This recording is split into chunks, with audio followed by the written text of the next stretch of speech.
Neil Cole adalah pendiri gereja, penulis, artis, dan pendeta berpengalaman, serta mantan penjaga pantai laut untuk pantai Los Angeles County. Dia diakui sebagai katalisator utama dalam gerakan gereja organik dan merupakan pendiri Church Multiplication Associates yang telah membantu mendirikan ribuan gereja di 50 negara bagian dan lebih dari 50 negara dalam 13 tahun terakhir. Neil juga seorang pembicara internasional dan telah menulis buku-buku seperti Gereja Organik, Mengolah Kehidupan untuk Tuhan, Pencarian Kebenaran, Pencarian dan Penyelamatan, Kepemimpinan Organik, Gereja 3.0, Perjalanan Menuju Signifikansi, dan Api Primal. Dia juga ikut menulis Church Transfusion bersama Phil Helfer, Rising Leaders of the Harvest and Beyond Church Planting, dan juga Organic Church Planter Greenhouse bersama Paul Kac. Neil memiliki gelar sarjana seni rupa dari California State University Long Beach dan gelar master keilahian dari Grace Theological Seminary. Istrinya Dana adalah seorang guru sekolah dasar di Los Angeles. Neil dan Dana tinggal di Long Beach, California dan memiliki 3 anak yang sudah dewasa. Perkembangan gereja dari masa ke masa tentunya akan terus berlanjut, terutama dalam mewujudkan misi gereja. Gereja mengalami perkembangan dari gereja 1.0 sampai saat ini gereja 3.0, di mana kelompok akan menjelaskan gereja 3.0, di mana merupakan salah satu bagian dalam perubahan maupun peralihan dari usaha gereja yang dilembagakan oleh program yang dipimpin oleh pendeta. Peralihan gereja memiliki tujuan untuk menyederhanakan sehingga gereja mampu untuk melakukan pendekatan secara relasional, sederhana, dan viral dalam penyebarannya. Gereja tidak lagi dipahami sebagai wadah untuk melayani banyak orang, tetapi orang-orang tersebutlah yang harus melayani Tuhan dan juga sama manusia, terutama bagi orang-orang yang terluka, tertindas, dan terasingkan. Gereja bukan lagi suatu tempat yang setiap orang diharuskan untuk datang ke gereja tersebut, tetapi juga gereja adalah perkumpulan umat yang menjadi satu bagian atau satu keluarga. Selain itu juga, gereja tidak lagi juga berkaitan dengan membuat suatu program maupun rencana kerja, melainkan lebih terhadap keyakinan umat untuk mampu memahami kerajaan Allah dengan memiliki semangat. Melalui pemikiran Neil Cole berusaha untuk menjelaskan beberapa perubahan yang akan terjadi bagi gereja di seluruh dunia, dan Neil Cole berusaha untuk menjawab pertanyaan yang berkaitan dengan gereja, yang berkaitan dengan perbandingan antara gereja masa lalu dan gereja masa depan. Baik teman-teman dan Bapak dosen, di sini saya akan menjelaskan 2 poin. Yang pertama itu apa itu gereja eklesia, dan yang kedua itu konsep pemikiran Neil. Ya, jadi yang pertama kita perlu tahu apa itu gereja. Nah, teman-teman dan Bapak dosen, istilah gereja seperti yang kita ketahui bahwa gereja ini berasal dari bahasa Latin ecclesia dan berasal dari bahasa Yunani ekklesia, ya. Dan kata ini tertulis dalam Perjanjian Baru, misalnya diterjemahkan dengan kata orang atau jemaat. Nah, dahulu ini diterjemahkan dengan kata sidang ataupun sidang jemaat, ya begitu. Jadi gereja itu adalah orangnya, bukan kita melihat dalam pandangan oh ini gedungnya. Jadi yang dikatakan gereja adalah jemaat, orangnya yang di dalam. Nah, gereja eklesia ini artinya dipanggil keluar, artinya bahwa orang-orang yang dipanggil keluar untuk melihat dan berbaur dengan masyarakat, artinya melayani, dipanggil keluar untuk melayani. Nah, Bapak dosen dan teman-teman, bagaimana kita melihat konsep gereja tersebut? Nah, dalam konsep gereja masa kini ada berbagai perubahan yang terjadi. ya, seperti banyak gereja hanya mengutamakan pada program, dan banyak gereja maksud saya bukan banyak ya, ada gereja yang mengutamakan programnya, sehingga di mana mereka menuntut jemaat itu untuk melihat dari sisi program gereja tersebut. Nah, ada juga gereja yang mengutamakan, yaitu mengutamakan untuk lebih menerapkan pada Injil, atau lebih menarik orang untuk memuridkan orang gitu ya, tidak terpaku pada program saja. Nah, di sini bagaimana kita melihat gereja itu mengambil ahli dalam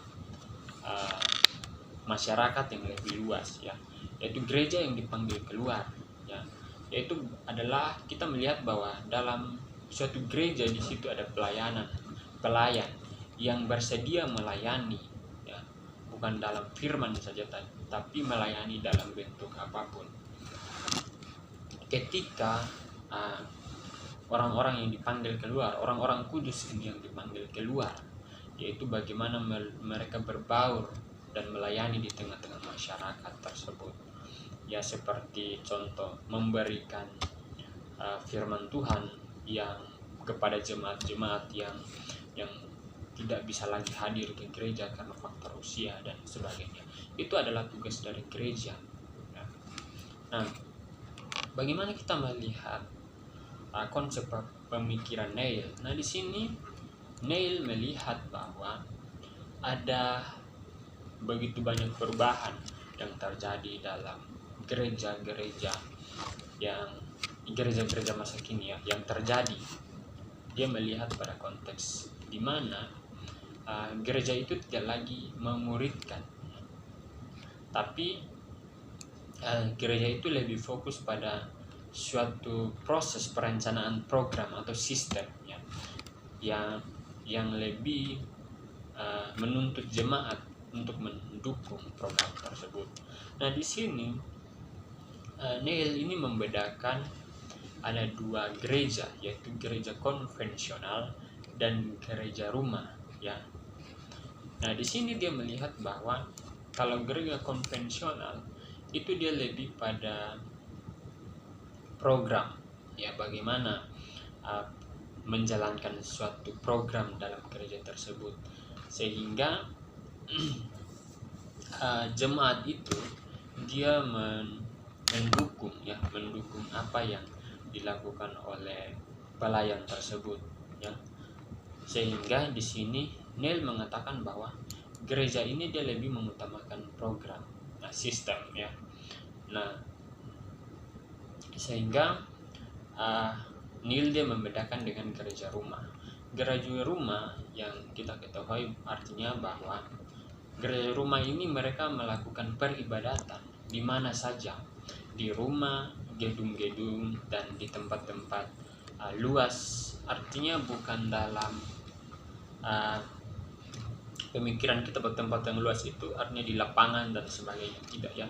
Artinya di peribadatan itu di rumah-rumah itu misalnya di padang, di tempat-tempat ibadah, dan di rumah, terus di gedung-gedung begitu, sehingga mereka lebih mengutamakan pada Injil gitu ya. Sehingga di sini Neil mengatakan bahwa gereja ini lebih memuridkan seperti itu ya. Nah, setelah itu Neil ingin supaya mereka merubah pola pikir itu, di mana Neil melihat bahwa gereja ini harus dirubah dari pola pikir, bukan karena sistem ya. Dia tidak ingin merubah sistem yang ada, program yang ada dalam gereja, tapi dia ingin supaya bagaimana jemaat itu merubah pola pikir yang dulunya tidak saling merangkul, dan apa itu kembali merangkul, karena dia melihat bahwa tujuan orang ke gereja itu ya sepertinya dia hanya ingin connect saja dengan Tuhan tanpa melihat dari sisi sesamanya begitu ya, melihat sesamanya begitu.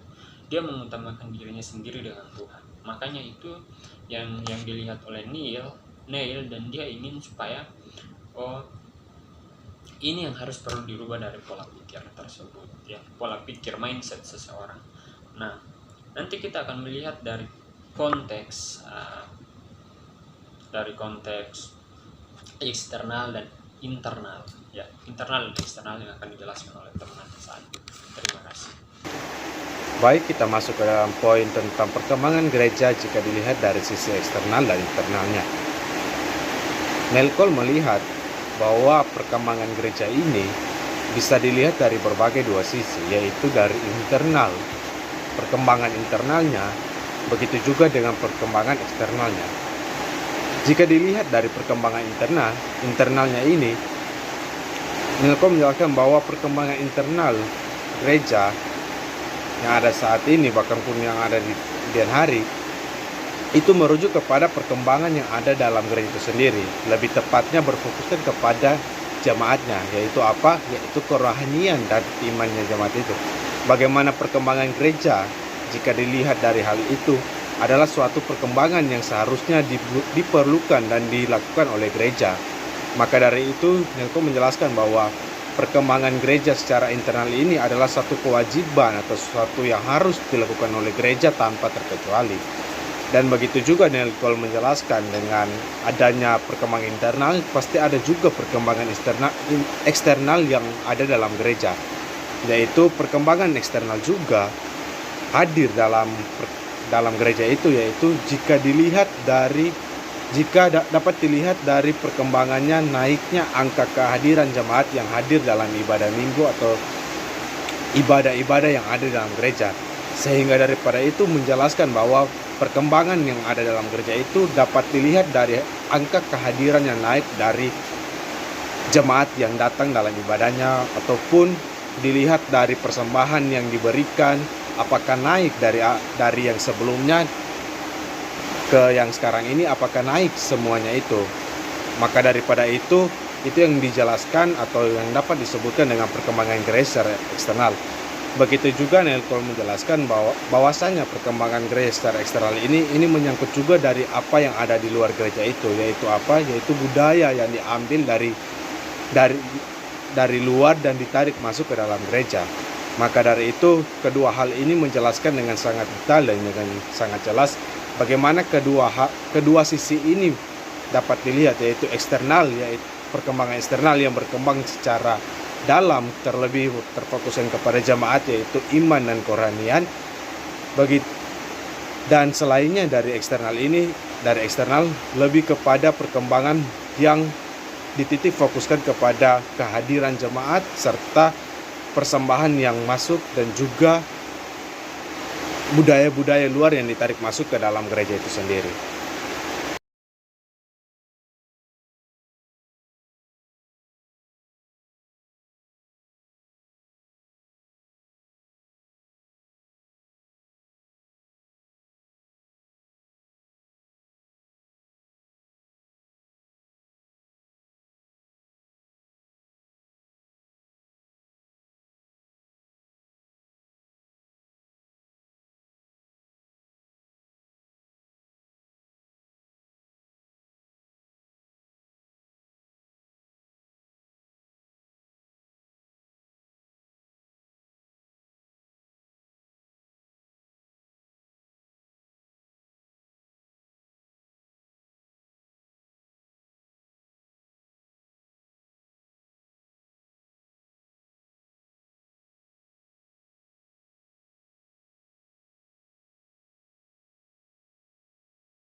Nah, sistem baru harus menggantikan yang lama.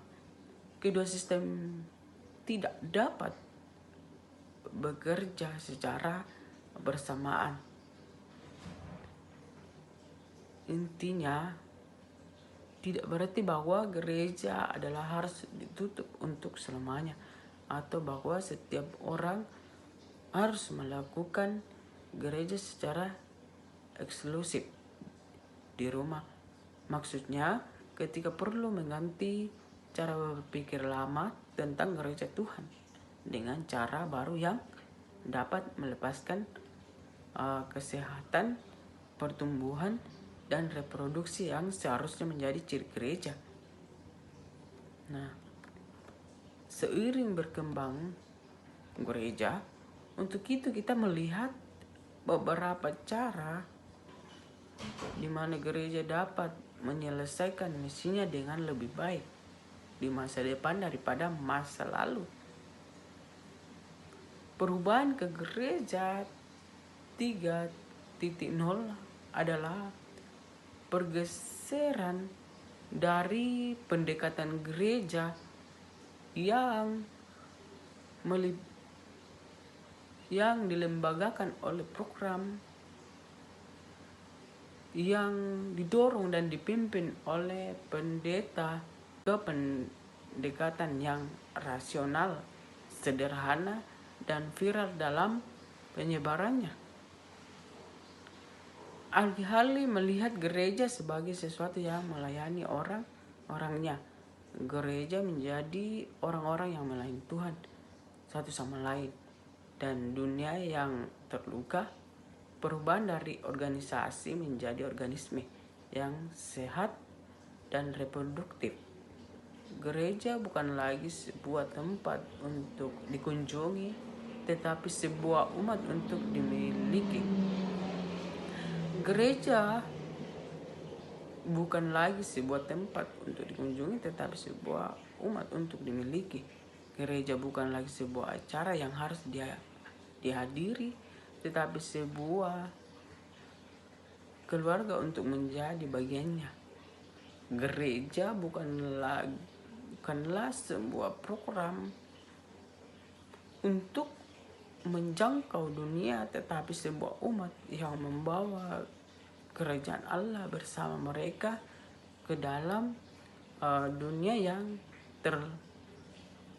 terhilang dengan semangat yang menular. Baik, selanjutnya kita masuk dalam perubahan perkembangan gereja pada era global yang berfokus pada kemajuan teknologi. Kebangkitan teknologi telah menciptakan dunia di mana kita semua dapat terhubung dan juga meningkatkan lapangan permainan, sehingga siapa saja di antara kita dapat bersuara. Nah, dalam artian bahwa melalui vlog YouTube, kemampuan penerbitan sendiri, situs jejaring sosial seperti Facebook dan Twitter, setiap orang sekarang dapat mempublikasikan pemikirannya ke pasar massal tanpa bantuan perusahaan besar. Perlu juga untuk kita ketahui bahwa tidak terlepas daripada itu, ada potensi bagi siapa saja yang ingin memiliki ide bagus untuk dapat membuat perbedaan. Nah, teknologi yang baru ini membuat dunia menjadi tempat yang lebih kecil, yang menyatukan budaya, bahasa, dan perdagangan dari berbagai tempat di dunia. Kemajuan ini juga sangat revolusioner sehingga tetap menjadi landasan peradaban sepanjang sisa sejarah. Pemberitaan Injil datang pada firman dapat menyebar lebih cepat dan lebih jauh sebelumnya karena terdapat peradaban global yang terjadi di dalamnya.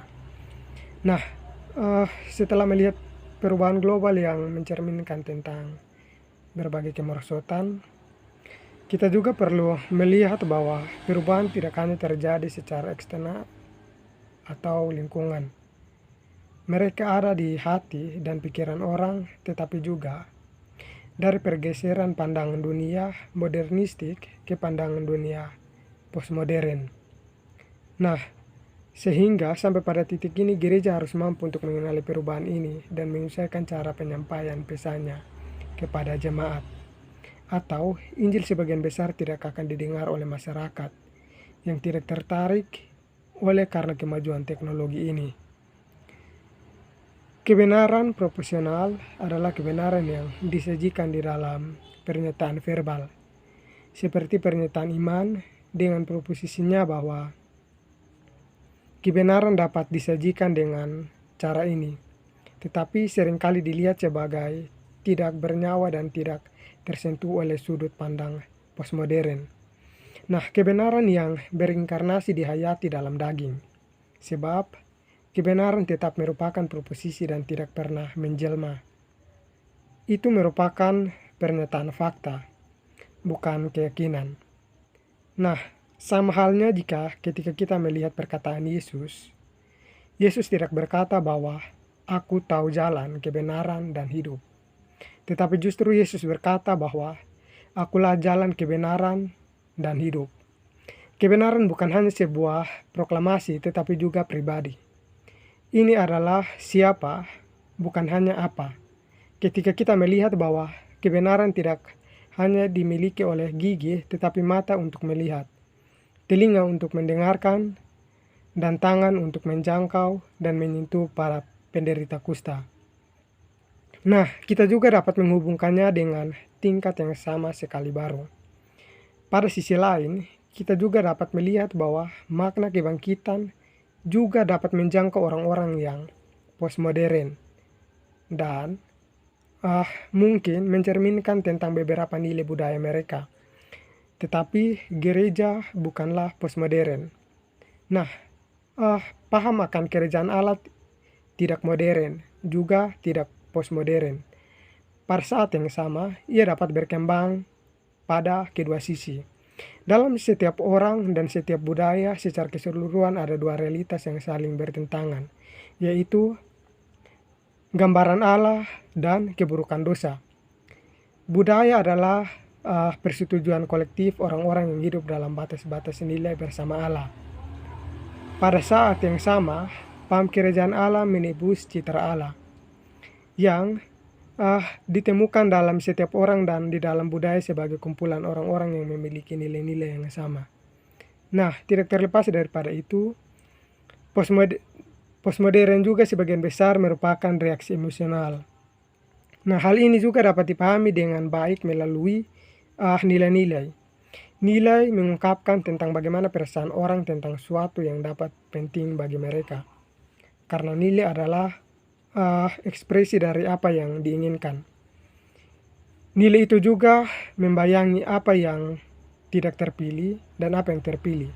Dengan kata lain bahwa kita memilih untuk menghargai satu hal dengan mengorbankan orang lain. Nah, daftar nilai yang dinyatakan secara sederhana dalam hal positif dan terisolasi dari pilihan tidak memiliki potensi tanpa kontras. Nilai membiarkan semua opsi nilai lain sama-sama tidak dipilih. Ini bisa menipu karena pada kenyataannya setiap nilai sebenarnya yang dipilih dan bukan yang lain. Artinya di sini bahwa harus menghargai satu hal di atas yang lain, atau itu sama sekali bukan nilai. Hal inilah sebagai referensi yang mencerminkan tentang nilai yang lebih dalam. Nah, sebuah nilai harus mewakili keyakinan yang lebih dalam. Secara konsisten ditunjukkan dalam pilihan, tindakan, dan pernyataan. Sebuah nilai juga mencerminkan tentang siapa kita. Melalui nilai, sikap kita dapat tercermin. Pada akhirnya pesan inti yang dapat diberikan bahwa membungkuk ke budaya untuk dapat memposisikan dirinya dengan melihat berbagai pergumulan pada jemaat, memanggil dan menerima esensi Allah yang dirasakan jauh di dalam diri setiap jemaat, dan juga pada saat yang sama tidak dapat menarik bagi nilai-nilai gelap dosa yang ditemukan dalam setiap orang dan budaya. Injil perlu dibuat relevan, sebab Injil itu relevan dan akan selalu begitu. Sehingga kemudian penekanannya yang seharusnya adalah memanfaatkan citra Allah yang ditemukan di dalam suatu jemaat. Dan juga menawarkan alternatif yang kuat untuk dapat menerima esensi kehadiran Allah pada berbagai kebudayaan yang terus berkembang pada era global. Relevansi dalam kehidupan zaman sekarang, terutama globalisasi yang sangat kuat pengaruhnya dalam kehidupan sekarang, tidak dapat menghilangkan citra daripada Allah itu sendiri.